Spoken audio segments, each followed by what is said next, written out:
निशंक होई रे मना, निर्भय होई रे मना. अतर्क्यवधूत हे स्मरणगामी, अशक्य हि शक्य करतील स्वामी. स्वामीमय सुप्रभात मंडळी. मी निधी, आपल्या पॅशनेट निधी या चॅनलवर तुम्हा सर्वांचे हार्दिक स्वागत.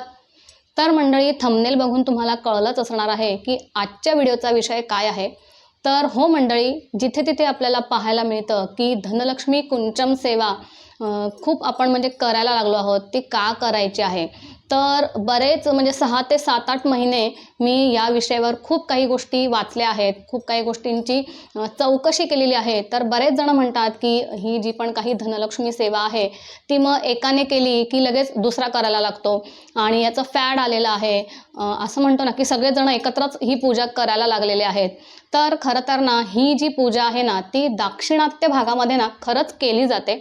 कारण आमच्या फॅमिलीमध्ये ना जे एक आहेत साऊथ इंडियन आहेत, तर ना त्यांना सुद्धा मी विचारलं की अशी काही सेवा तुमच्याकडे करतात का.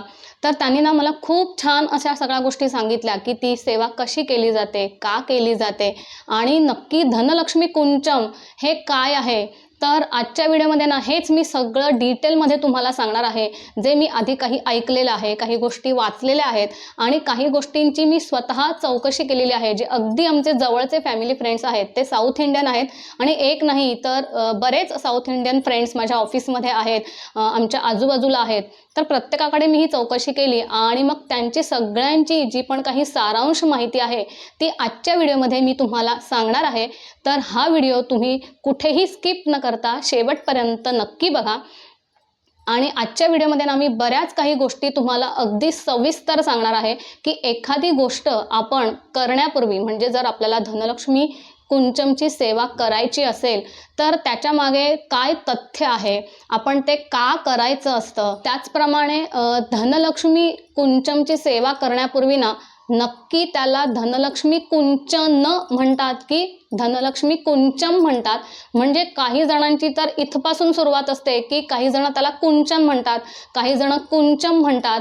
तर नक्की हे कुंचम म्हणजे आहे तरी काय. त्याचप्रमाणे हा जो काही धनलक्ष्मी कुंचम आहे तो कसा असला पाहिजे आणि याची जर सेवा आपल्याला सुरुवात करायची असेल, त्या सेवेची सुरुवात करायची असेल तर ती कधीपासून करावी, ही सेवा केव्हा करायला हवी.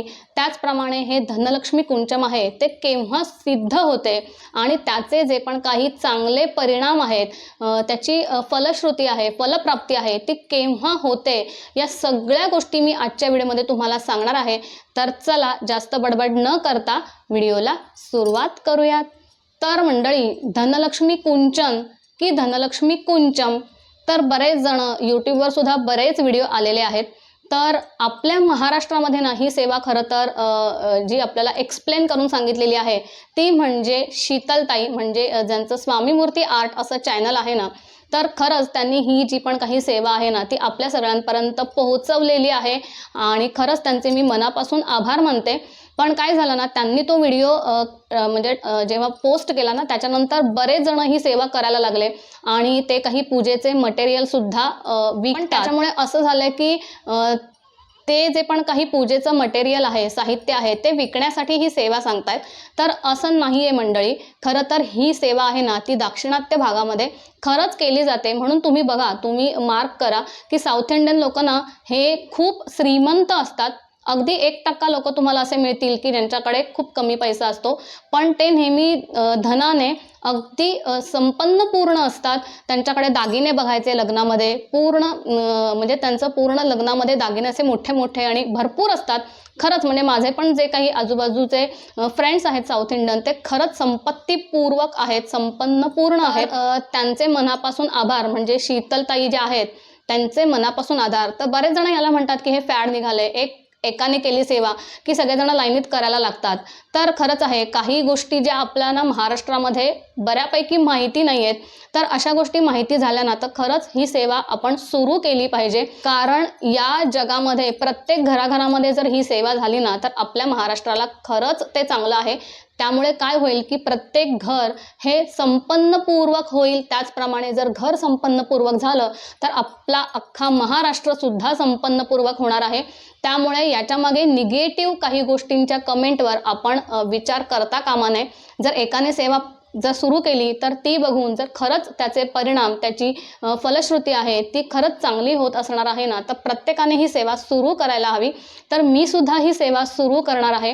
तर मंडळी, ही सेवा आपण कधी करायची आहे तर प्रत्येक महिन्याच्या सोमवारी, मंगळवारी किंवा शुक्रवारी आपण ही सेवा करू शकतो.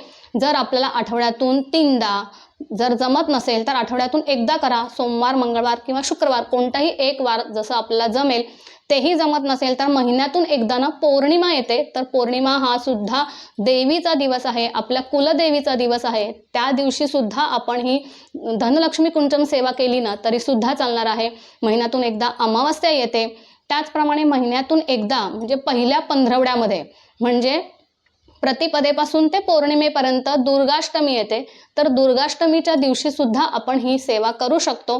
त्याचप्रमाणे वर्षातून 3.5 मुहूर्तांपैकी जो एक मुहूर्त असतो, तर या 3.5 मुहूर्तांपैकी एक मुहूर्तावर सुद्धा ही पूजा केली तरी सुद्धा चालणार आहे. तर असे बरेच दिवस आहेत. त्याचप्रमाणे वर्षातून 4 वेळा नवरात्र येते. त्यातल्या ज्या 2 नवरात्री आहेत त्या आपल्याला माहिती आहेत. जसं आता आपली नवरात्र चालू आहे जी आहे शारदीय नवरात्र. त्याचप्रमाणे आणखीन एक नवरात्र येते ती म्हणजे चैत्रा गौरी नवरात्र, जी गुढीपाडव्यापासून सुरू होते. आणि त्याच्यानंतर 2 गुप्त नवरात्री असतात. तर या 9 दिवसांमध्ये आपण ही सेवा कधीही केली तरी चालणार आहे. अगदी 9 दिवस केली तरी सुद्धा चालणार आहे. किंवा जर 9 दिवसामध्ये आपल्याला अतिशय पावन दिवस तो म्हणजे अष्टमी, तर अष्टमीच्या दिवशी सुद्धा ही सेवा केली तरी सुद्धा चालणार आहे.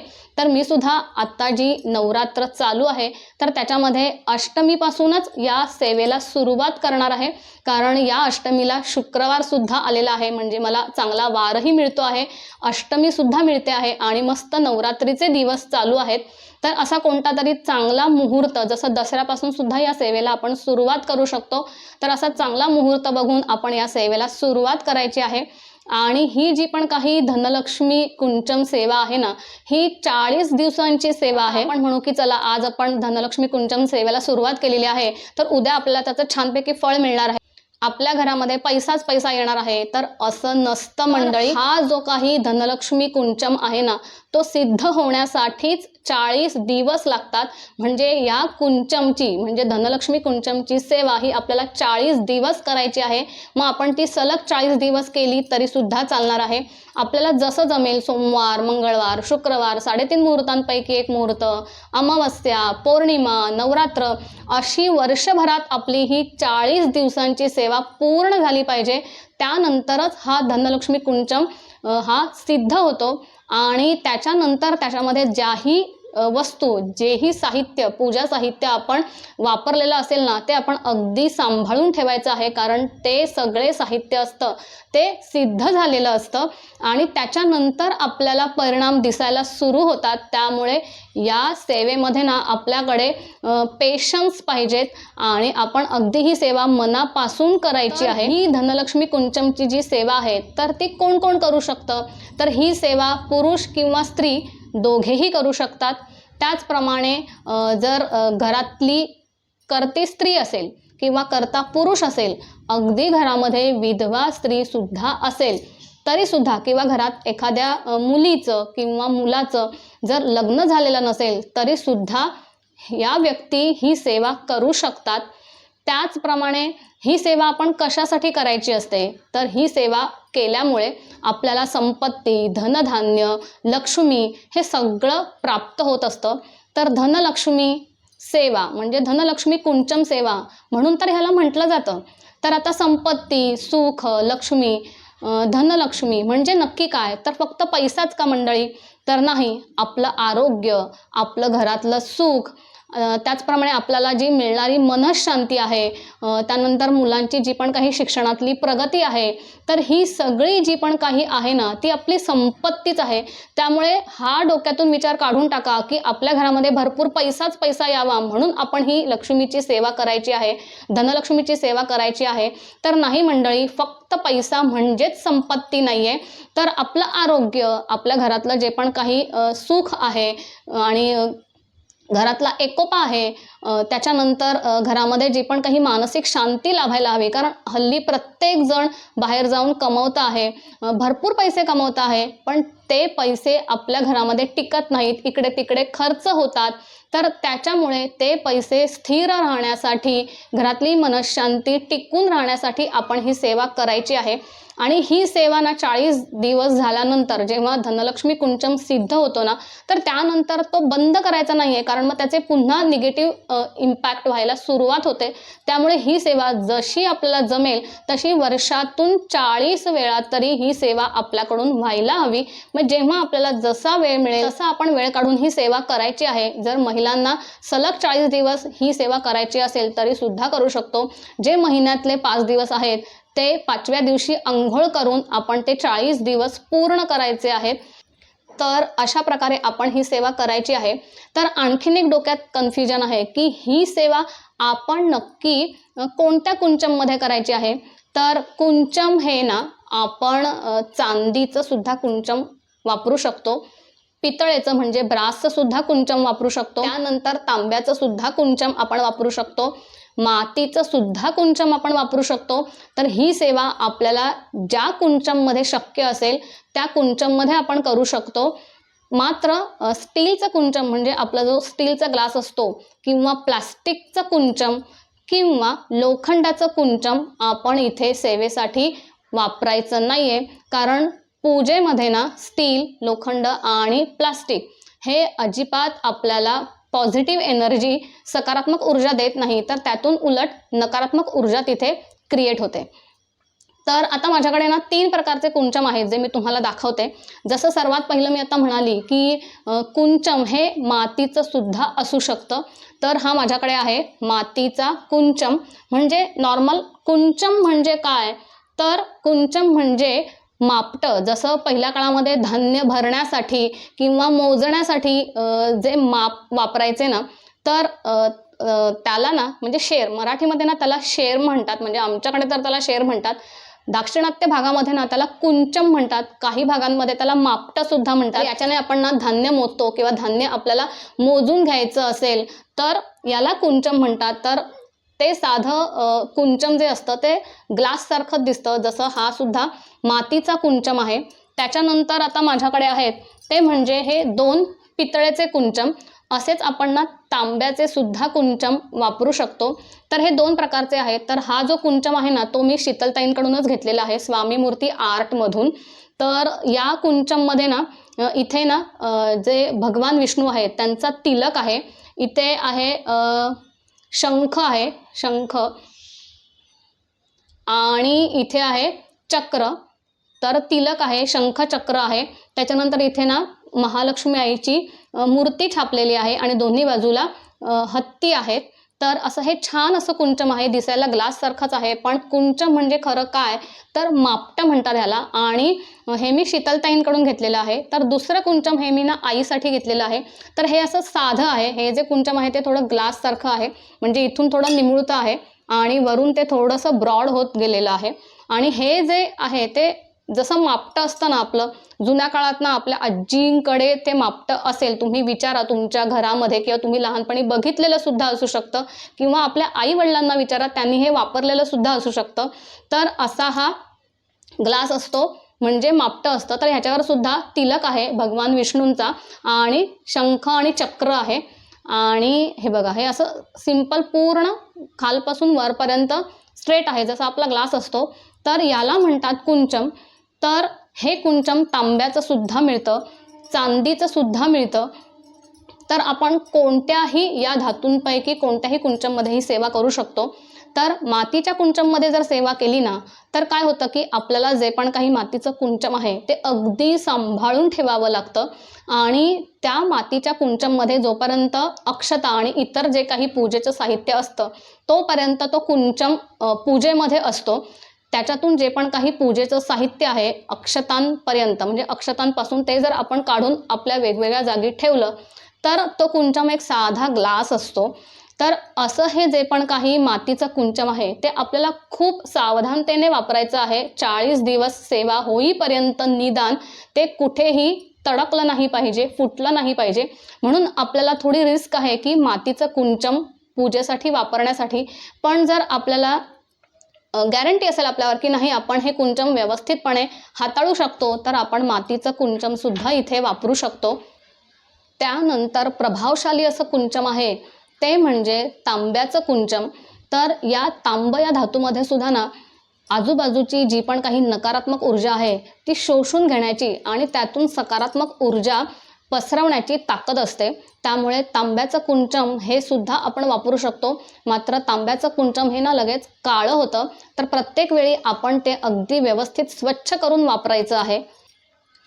त्यानंतर आपण वापरू शकतो तो म्हणजे पितळेचा म्हणजे ब्रासचा कुंचम. कारण या पितळेच्या कुंचममध्ये सुद्धा आपल्या आजूबाजूच्या वातावरणामध्ये जी पण काही नकारात्मक ऊर्जा असते ती शोषून घेण्याची ताकद असते आणि सकारात्मक ऊर्जा बाहेर पसरवण्याची सुद्धा ताकद असते. तर त्याच्यामुळे आपण हे पितळेचा जो पण काही कुंचम आहे तो सुद्धा इथे पूजेमध्ये वापरू शकतो. आणि त्यानंतर आपण सर्वात उच्चतेचा तो म्हणजे चांदीचा कुंचम सुद्धा इथे वापरू शकतो. कारण चांदीमध्ये सर्वात जास्त बाहेरची जी पण काही नकारात्मक ऊर्जा असते ती शोषून घेण्याची ताकद असते आणि त्या शोषून घेतलेल्या नकारात्मक ऊर्जेतूनच एक सकारात्मक ऊर्जा बाहेर फेकण्याची एक ताकद असते. चांदीचा कुंचम हा अतिशय उत्तम मानला गेलेला आहे. पण आपण जर अगदी मातीच्या कुंचमपासून सुरुवात करून ते जी आपण सेवा करत जाऊ ती चांदीच्या कुंचमपर्यंत येऊन ही सेवा आपण करत राहायची आहे. तर ही जी पण काही धनलक्ष्मी कुंचम सेवा आहे ती आपण मातीच्या कुंचमपासून सुरू करायची आहे. सुरुवात आपण अगदी आपल्याकडे बजेट नसेल, आपल्याकडे पैसे नसतील तर ही सेवा आपण मातीच्या कुंचमपासून सुरू करायची आहे. त्याच्यानंतर आपण तांब्याचा कुंचम घ्यायचा आहे, त्याच्यानंतर पितळेचा घ्यायचा आहे आणि त्याच्यानंतर आपण चांदीचा कुंचम सुद्धा घेऊ शकतो. तर ही जी पण काही सेवा आहे ना ती आपण कुठेही कर्ज काढून कोणाकडून उधार घेऊन ही सेवा सुरू करायची नाहीये. कारण जर आपण कोणाकडून उधार घेऊन जर ही सेवा सुरू केली किंवा कर्ज काढून जर ही सेवा सुरू केली तर कुठेही इथे आपल्याला पॉझिटिव्ह इफेक्ट्स मिळणार नाहीयेत. कारण आपण जी बेसिक सुरुवात केली आहे तिथेच आपली निगेटिव्ह एनर्जी आहे, निगेटिव्ह ऊर्जा तिथे क्रिएट होते. त्यामुळे आपलं जेव्हाही बजेट होईल त्याप्रमाणे आपण हळूहळू पैसे साठवून या गोष्टी विकत घ्यायच्या आहेत. खर्चाने म्हणजे स्वतःच्या कष्टाने मिळवलेल्या पैशांमधून आपण ही सेवा सुरू करायची आहे. तर आता ही सेवा सुरू करताना ना आपण जसं म्हणतो की साहित्यामध्ये चांदीच्या वस्तू असल्याच पाहिजेत का, तर असं काही गरजेचं नाहीये. साहित्यामध्ये जर आपल्याला चांदीची एखादी तरी वस्तू घ्यायची असेल तर आपल्याला शक्य असेल तर चांदीच्या 11 अक्षता आपण घेऊ शकतो. कारण त्या अगदी 150 ते 200 रुपयात आपल्याला मिळतात. कारण चांदी ही बाहेरची सगळी जी नकारात्मक ऊर्जा आहे ती शोषून घेते. त्यामुळे बघा चांदी लवकर काळी होते आणि जी पण काही नकारात्मक ऊर्जा तिने शोषून घेतलेली आहे तिचं ती सकारात्मक ऊर्जेमध्ये प्रवर्तन करून बाहेर सोडते, ज्यामुळे घरामध्ये एक सात्विकता निर्माण होते. म्हणून असं म्हटलं जातं की धनलक्ष्मी कुंचमची सेवा करताना ना ती चांदीच्या कुंचममध्ये करावी. पण काही हरकत नाही, आपल्याला जसं शक्य असेल ना त्याप्रमाणे आपण तो कुंचम सेवा करत करत आपण बदलू शकतो. जसं 40 दिवसांची सेवा पूर्ण झाल्यानंतर आपण दुसरा कुंचम इथे वापरू शकतो. मात्र 40 दिवसांची सेवा पूर्ण होण्याआधी कुठेही कुंचम आपल्याला बदलायचा नाहीये. आणि त्याच्यामधलं साहित्य आहे ना तर आपण जेव्हा ही धनलक्ष्मी कुंचमची सेवा सुरू करू ना तेव्हा अगदी 5 साहित्यांपासून सुरुवात केली तरी सुद्धा चालणार आहे. जसं या कुंचम सेवेला सर्वात महत्त्वाचं ते लागतात त्या म्हणजे अखंड तांदूळ म्हणजेच अक्षता. तर जे पण काही आपण तांदूळ याच्यासाठी पूजेसाठी वापरू ना, तर ते अखंड असले पाहिजेत, म्हणजे आपण ज्याला अक्षता म्हणतो. तर ते पांढरे जरी आपण वापरले तरी सुद्धा चालणार आहे, किंवा त्या तांदळामध्ये थोडंसं हळद आणि कुंकू घालून मिक्स करून सुद्धा हे तांदूळ किंवा या अक्षता आपण याच्यामध्ये वापरायच्या आहेत. त्याच्यानंतर लागतात त्या म्हणजे 5 कवड्या, पिवळ्या कवड्या, ब्राऊन कवड्या. त्यानंतर एक लेकरूवाळी हळकुंड असते. त्यानंतर असतात ते म्हणजे 5 गोमती चक्र. नंतर कमळगट्ट्याचे मणी असतात 5. तर असे माझ्याकडे ना 21 ते 25 साहित्य आहे जे आपण धनलक्ष्मी कुंचम पूजेमध्ये वापरायचे आहेत. तर याच्यावर मी एक वेगळा व्हिडिओ बनवेनच की धनलक्ष्मी कुंचमच्या सेवेमध्ये आपण कोणकोणतं साहित्य वापरायचं आहे. मग त्याच्यामध्ये ते साहित्य चांदीचंच असलं पाहिजे का, किंवा आपल्या घरामध्ये जे पण काही साहित्य आहे त्या साहित्यामधून सुद्धा ही सेवा आपण सुरू करू शकतो. जसं 2 लवंगा आहेत, तर या लवंगा कुठेही खंडित झालेल्या नसाव्यात, त्याचं जे पुढचं फूल आहे ते पूर्ण असावं. त्याच्यानंतर 2 वेलची असतात, 5 ते 7 नागकेशर असतं. अशा मी काही बेसिक 5 ते 7 साहित्य सांगितलं आहे की ज्याच्यातून ही धनलक्ष्मी सेवा आपण इथे सुरू करू शकतो. तर मंडळी, आतापर्यंत मी तुम्हाला या व्हिडिओमध्ये बऱ्याच महत्त्वाच्या गोष्टी सांगितलेल्या आहेत. तर इथपर्यंत व्हिडिओ बघितला असेल तर खरंच धन्यवाद. आणि व्हिडिओ तुम्हाला आवडत असेल तर खरंच व्हिडिओला लाईक करा, शेअर करा, आणि जर माझ्या चॅनलवर जर तुम्ही नवीन असाल तर नक्की सबस्क्राईब करा, कारण असे छान छान व्हिडिओ मी नक्कीच घेऊन येते. महत्त्वाची आणि शेवटची गोष्ट म्हणजे की ही धनलक्ष्मी कुंचम सेवा आहे तर ती फक्त गरिबांनीच करावी का, ज्यांच्याकडे भरपूर पैसे आहेत त्यांनी करू नये का, तर असं नाही आहे. तर गरिबांनी तर ही सेवा करायचीच आहे, कारण पैशांची कमी, पैशांची अडचण, चणचण ही गरिबांना नेहमी असतेच. तर ही सेवा जशी आपण करत जाऊ ना, तसं आपल्याला सुख मिळत जातं, संपत्ती मिळत जाते, धन मिळत जातं. मात्र ज्यांच्याकडे पैसे आहेत त्यांनी ही सेवा का बरं करायची. तर आपण असं बऱ्याच अंशी बघतो की ज्यांच्याकडे पैसे आहेत पण घरामध्ये सुख नाही आहे, समाधान नाही आहे, मुलं ऐकत नाहीत, मुलं अभ्यास करत नाहीत, वाया गेलेली आहेत, कुठेतरी कोणी घरात मोठ्या व्यक्ती किंवा कर्त्या व्यक्ती या आजारी आहेत, अशा बऱ्याच गोष्टी असतात.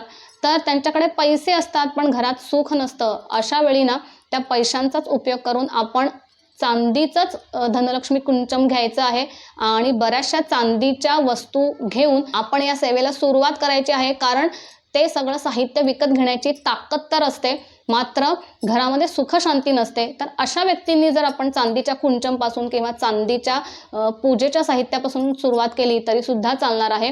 तर पुढच्या व्हिडिओमध्ये नक्की बघा, मी तुम्हाला सांगणार आहे की घरातल्या कोणत्या वस्तू वापरून ही सेवा करू शकतो. आणि अगदी संपन्न व्यक्ती असेल जी हे पूजेचे साहित्य, चांदीचं पूजेचं साहित्य अफोर्ड करू शकेल, तर त्यामध्ये कोणकोणतं साहित्य वापरायचं आहे. मी सुद्धा गेले 7 ते 8 महिने हळूहळू या गोष्टी विकत घेतलेल्या आहेत. काही ज्या गोष्टी आहेत त्या मी शीतलताईंकडून विकत घेतलेल्या आहेत. काही गोष्टी आहेत त्या नारायणी, पूजा नारायणी आर्ट्स म्हणून पण आहे ना, तर त्यांच्याकडे सुद्धा पूजा साहित्य मिळतं. तर त्यांच्याकडूनच ना हा जो मी दुसरा कुंचम दाखवला ना, तो मी आईसाठी घेतलेला आहे, तो मी त्यांच्याकडूनच घेतलेला आहे. तर त्यांच्याकडे तर ना 850 रुपयाला काहीतरी ना पूर्ण पूजा साहित्य, म्हणजे हिरव्या बांगड्या, पिवळ्या बांगड्या, त्याच्यानंतर गोमती चक्र, कमळगट्ट्याचा मणी, कवडी, गोमती चक्र, अशा बऱ्याच 5-6 वस्तू आलेल्या आहेत की 850 रुपयामध्ये सुद्धा तुम्ही ही सेवा 5 ते 7 साहित्यांवर सुरू करू शकतात. आणि जे पहिला जो कुंचम दाखवला तो मी शीतलताईंकडून घेतलेला आहे माझ्यासाठी. तर ही काही धनलक्ष्मी कुंचमची जी सेवा आहे ना, ती गरीब श्रीमंत सगळ्यांनी करायची आहे. कारण सुख, समाधान, शांती, आरोग्य, म्हणजे चांगलं आरोग्य हे प्रत्येकाला पाहिजेच असतं. आणि याबरोबरच आपल्याला संपत्ती म्हणजे पैसे, लक्ष्मी हे पाहिजे असतं. जर हे सगळं सुख नसेल आणि जर पैसे असतील तर या सगळ्या सुखाचा आपल्याला काही फायदा होणार आहे का? नाही. आणि जर ही सगळी सुख असतील पण पैसेच कमी असतील तरी सुद्धा या सुखाचा आपल्याला म्हणजे अनुभव घेता येत नाही. त्यामुळे या सगळ्या गोष्टी आपल्या आयुष्यामध्ये खरंच गरजेच्या आहेत. आणि या गोष्टी आपल्या आयुष्यामध्ये येण्यासाठी आणि या गोष्टी जर असतील तर त्या स्थिर राहण्यासाठी, टिकून राहण्यासाठी आपण सर्वांनी ही धनलक्ष्मी कुंचमची सेवा नक्की सुरू करायची आहे. तर येत्या नवरात्रीतल्या अष्टमीपासून मी सुद्धा ही सेवा सुरू करणार आहे. तर तुम्ही सुद्धा ही सेवा सुरू करा, कारण मस्त छान अष्टमी येते आहे. तर तुम्ही सुद्धा या अष्टमीपासून ही सेवा सुरू करा, कारण नवरात्रीमध्ये देवीची जी सात्विकता आहे ती सर्वात जास्त असते. देवीचा जो प्रभाव आहे, शक्तीचा प्रभाव आहे, तो सर्वात जास्त असतो. तर चला, याच नोटवर मी आता माझ्या व्हिडिओचा एंड करते आहे. हा व्हिडिओ आवडला असेल तर व्हिडिओला लाईक करा, शेअर करा आणि माझ्या चॅनलवर जर तुम्ही नवीन असाल तर सबस्क्राईब करायला मात्र विसरू नका. तर पुन्हा भेटूयात अशाच एका नवीन व्हिडिओमध्ये नवीन माहितीसह. तोपर्यंत काळजी घ्या, सेफ रहा अँड बाय बाय.